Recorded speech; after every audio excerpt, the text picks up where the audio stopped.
Wait, before you shell out any money to any wedding vendor, let me show you 10 absolutely important wedding red flags you should look out for when booking your wedding supplier.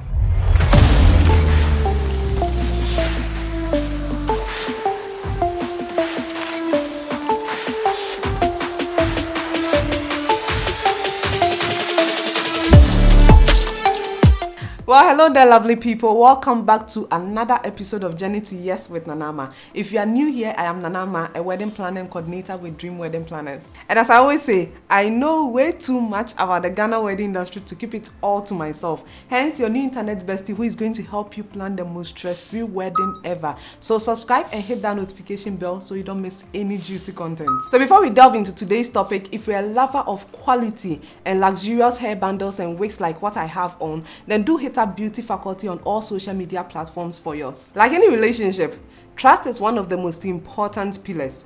Planning your wedding should be as fun and as stress-free as possible. And finding the right wedding vendors is a pivotal part of this process. As easy as it may sound to say, just hire professionals you trust. Here is the scope. Not all vendors are the same, and some might be waving gigantic red flags that is easy to miss. From unsatisfactory performances on the big day, last-minute cancellations, shoddy customer services before the wedding day, or deliverable timelines not being met after the wedding. My sincere hope is for every upcoming bride and groom to never experience a bad wedding vendor. So here are 10 common red flags you should keep an eye out for when hiring your wedding vendors. Let's go. Red flag 1. Vendors that do not respond to your calls or messages or even return your calls promptly. Personally, this is the one thing that can turn me into a hawk in nanosecond. See, the first time you contact any vendor, quote me anywhere, your first contact or message with any vendor, you as a potential client should feel like you are that vendor's top priority. Poor communication during this early stage is a red flag for underwhelming customer service to come. If a potential vendor isn't a great communicator during this stage, there's a huge chance that that won't change when you have handed over your hard-earned money to them. Is true. As a vendor myself, I try to respond to messages within the same day, but that's just me. But generally speaking, if you contact a vendor or send a message to a vendor and you don't get a response in 48 hours maximum on a weekday, cross that vendor off your list. I said weekday, weekday. I didn't say weekend. So don't go and send someone's child a message during the weekend and then start tagging that person as a red flag. Please, weekdays. The amount of time it will take a vendor to respond to your initial request for information will vary based on multiple factors, such as how in demand they are, whether it's their busy season, or even the type of services they provide. If you are going after a highly sought after vendor and they are really busy, they may not respond to your inquiry right away, and that wouldn't be a red flag. But if said vendor cannot spare 30 seconds within that 48 hours window to send a simple message, i.e., hi, thanks for your inquiry. We are really busy at the moment. We will reply to your inquiry within 3 days, 1 week, whatever. Then that is a red flag. We all understand that no one can literally be with their phones or computers at all times. But responsiveness is next to godliness, and any response after a few days is just plain rude. If you encounter such vendors and you don't flee, trust me, you will spend your entire wedding planning process chasing after these vendors. Let's break it down. You've not even made a deposit and this person is treating you like this. Is it when they have taken your money that they will start acting all professional with you? I don't know about every other country, but the two countries I mostly deal with is Ghana and Nigeria. And at the risk of sounding unpatriotic, which I don't even know why I should sound unpatriotic, it's the truth. Let's call a spade a spade. Anytime I have to contact a Nigerian vendor, I don't feel as anxious as I feel when I'm contacting a Ghanaian vendor. See, they are so respectful, they are so cordial, they are so prompt. Send a Nigerian an inquiry and within that same day, I have evidence and I can back this up anytime, any day. They will respond within the same day. I have contacted Nigerians outside their work hours that have still responded to my inquiries. But anytime I have to contact, and I'm not saying all Ghanaians, but before something is talked about, then that means it has gotten way past normalcy. And I mean, if you have encountered such an incident, or if you were a past bride, a past groom, or even a wedding planner like myself, if what I am saying is a lie, call me out in the comment section.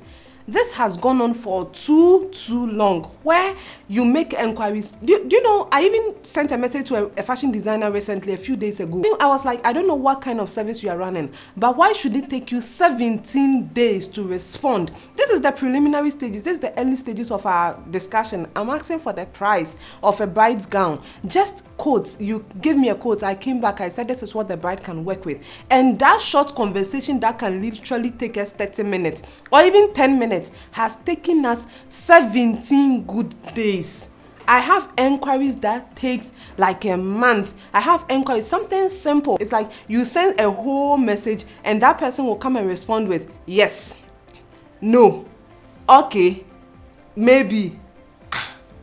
Dang, what is going on? And one thing that has been mind-boggling for me is when you've been chasing a vendor for so many weeks. I mean, you've been sending messages, calls, everything, and then you decide that you are tired. I mean, let me move on to another vendor. And this vendor, it's like they don't even care. Nobody will even send you a message and be like, hi, we were even like in the process of something. 4 months, is it good? I always find myself asking, how do these people even get clients in the first place? Because I'm on inquiry, I'm a client as well. And these people are, it's not like I'm just making a pricing inquiry and then I will ghost them. These are vendors that are handpicked by the clients themselves, and they want these vendors. And they don't care about the pricing. They are willing, they love these vendors, and they are willing to pay anything to have them. But then you contact this person, you keep contacting this person, you call, you WhatsApp, you send every mode of communication possible. And these people still do not reply. And I keep asking myself, how? I wonder. What kind of business are you running? Or is there a business school that I don't know about? Because this thing has to stop. And that's on period. This level of rudeness, this level of unprofessionalism, this level of treating clients anyhow, feeling that you're on top, and then you will come, I'm the best, I'm the this, you will end up, it is bad. Very bad. Very, very, very bad. Every client should feel like a priority. Should feel like, in fact, they should kind of feel like they are the only clients that you have in the entire world. Though we know realistically you have other clients, but that is how someone that is taking out their hard-earned money to give to you. I mean, tell me, okay, let's calm down. Calm down. Are you saying that if you go 2 months, 3 months, or even 6 months without any bookings, you are okay? If you think as a vendor, then you are okay with no inquiry, or you don't want to be disturbed, or I don't know how these people, trust me, I keep going back to it. I still don't know how these people get bookings or they get weddings. But if this is how you are treating most inquiries, then you are indirectly telling us that with or without them, life can go on, you are still okay. Then quit your business and stay home. Don't do the business again. It's the services that you were somewhere, you decided to advertise yourself that I'm doing this business. And then someone says, hey, I'm interested in this business you are doing. I want to book you. And then you are like, I won't mind you. I will treat you how I want. I'll respond when I want. I will talk to you anyhow. Just calm down. Calm down. Calm down. I think generally people tend to forget that before there was online, there was a thing called offline. And business started more offline before it became an online thing, thanks to the prevalence of social media. If there had been no social media, we would all have had physical shops by now, right? So just imagine something, that you have a physical shop. I want you to imagine this scenario. If you're a vendor, you have a physical shop, and then someone enters and asks, how much do you charge for this? And you'll be sitting there looking at the person.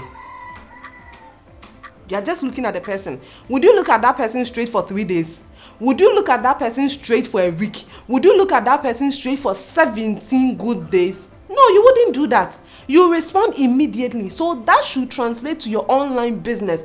Any business you are doing online, think of it as a physical business. Think of it as an offline business. Think of it like you're in a shop or you're in your store, because that is exactly what it is. See, a person with good business principles will outlive a person with talent. I mean, we've seen vendors come and go. This industry has been there since. Or if you're looking back, the people that used to be the highly sought after vendors versus the people that we have now as the highly sought after vendors, there's a change. Why? Because there are some people that are still good till date, but nobody will book them. Why? Because they have this tag with them. Oh, this person ombuadie, this person doesn't respect, this person is rude to their customers, this person doesn't respond on time to enquiries. This kind of tag can keep you or can kick you out of business. Why? Because there's this thing with Ghanaians, they can tolerate you until they say enough is enough. And when the time comes and a group of Ghanaians say they are fed up with your business, trust me, talent won't do you no good. That is when you realize that the talent that you claim, or you are sitting at home and you are telling yourself that they will come. I mean, I'm the best. Who else would they go for if not me? There will be a time that people will rather snub you for someone that in your mind, this person is not up to your level. Ghanaians will snub you and go for that person just because you think like you are this level and everybody should bow to you, or we should come to you and then we should follow your terms and you will determine how you... That is not business. Who taught Ghanaians this kind of business? When did they start and how did they even come? How is Ghanaian sought after measured by your rudeness? There are sometimes you will contact or you are talking to a client and you are talking about an altercation that happened with a vendor, and they will be like, say right now they are the top. And I'm like, that is the excuse that you are the top. So being the top, it excuses your rude behavior. Being at the top, it gives you the effrontery to act anyhow with people that are giving you their money. Oh, hell no! Red flag 2. Their prices are too good to be true. We all have a good deal.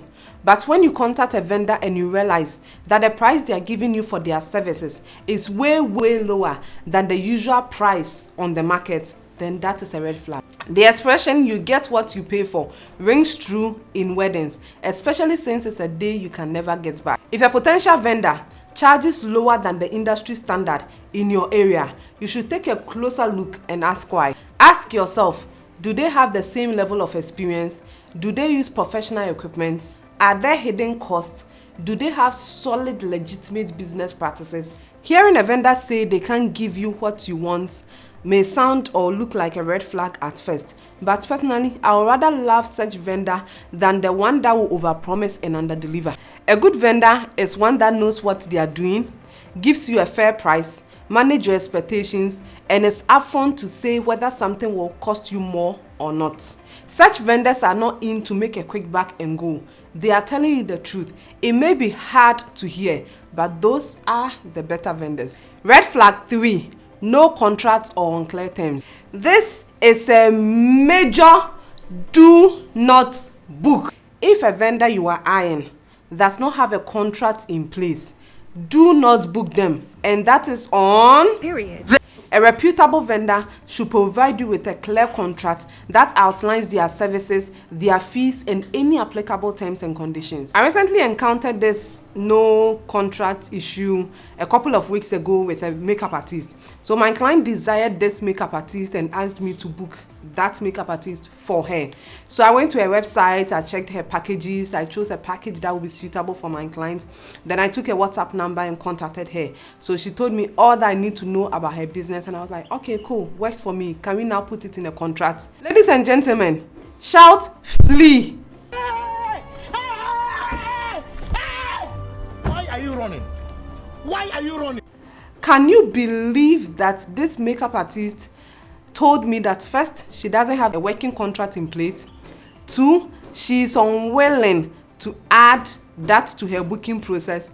And 3, she even asked me what the purpose of a contract is.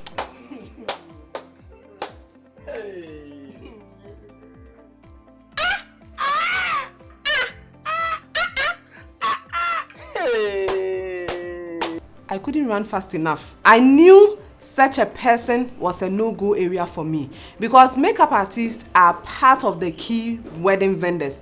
And I mean, come to think of it, she was the first makeup artist I've ever encountered or ever taken rate card for. Mostly makeup artists and hairstylists usually even include their contracts in their rate card, they make it just one so that you know what you are working with before you even make payment to them. And I've never encountered a makeup artist that doesn't have a rate card, except, well, my first encounter, obviously. Sure, most contracts protect the business, but it also protects you, the client. Your vendor is not held to any sort of accountability if there are no stipulations and standards set in place. I spoke more about the importance of reading, understanding, and signing a contract here, so I'm not going to talk too much about it in this video. But one easy way to catch and avoid this red flag is to always read your contract. Don't request if you know you won't read it, because anything that happens after, it's your own fault. Reading contracts is probably one of the most time-consuming and stressful parts of wedding planning. So if you know you are someone that hates reading or do not have the time to read, then get a planner, because a planner will do all this for you and many other things. Red flag 4, they don't listen to you. Does your vendor speak about the how or the what? Does your vendor listen to what you want? Does your opinion matter to him or her? When you speak to them, do they sound like they genuinely care about your wedding, or they just want to make their money and go? If you're in communication with a vendor and it appears that they are not really interested in what you have to say, your opinions or your preferences, this is the time you have to sit down and reflect. No matter how sought after that vendor is, you have to ask yourself, is this someone I want to be in charge of such a significant day of my life? Before we move to the 5th red flag, if you're in need of my wedding planning services, I'm going to leave my details on the screen. So hit me up and let's plan that dream wedding of yours. Red flag 5. Asking to be paid in full at the time of booking. While it may sound like another thing you don't need to think about later on, paying your vendors in full at the time of booking means they have all your money and you have little power when they decide to misbehave or ghost you. You can only pay vendors in full if it is your personal choice or it is a vendor that you have absolute trust in. If not, you need to work with vendors who allows you to make payments leading up to the wedding and also accept multiple forms of payments. It is industry standard to make payment in full for a service 30 days prior, because by then you would have had many touch points with that vendor and can be confident in their professionalism, i.e. they will deliver. Subscribe and turn on your notification for part 2.